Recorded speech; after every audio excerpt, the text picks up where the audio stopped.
अस्सलाम वालेकुम, बिस्मिल्लाहिर्रहमानिर्रहीम। आज मैं बनाऊंगी आमलेट ब्रेड।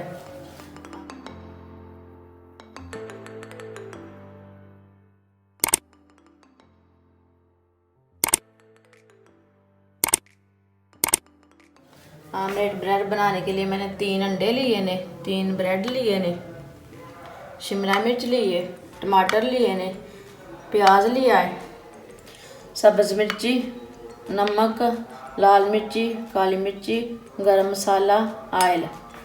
पहले हम ना अंडा ले लेते हैं।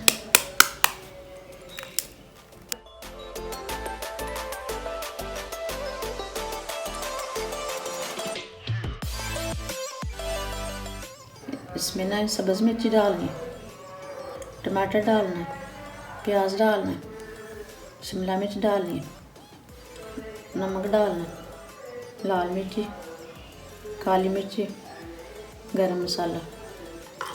इसे ना अच्छी तरह मिक्स कर लेना। ऑयल डाल लेते हैं।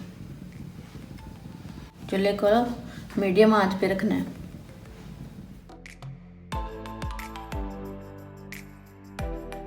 ये ऑयल हमारा गर्म हो चुका है। अभी ना हम इसमें अंडा डाल लेते हैं।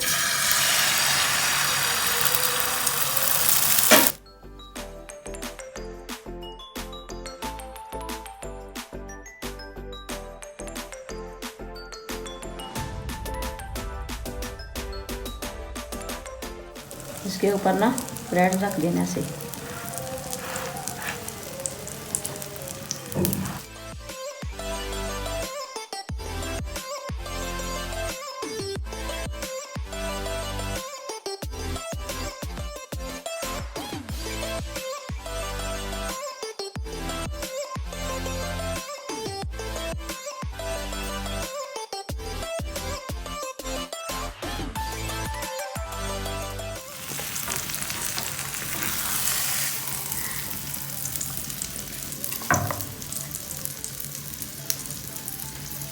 ये तीनों आमलेट ब्रेड बन चुके हैं। हमारी वीडियो पसंद आए तो शेयर और लाइक करना। अच्छा, खुदा हाफिज़।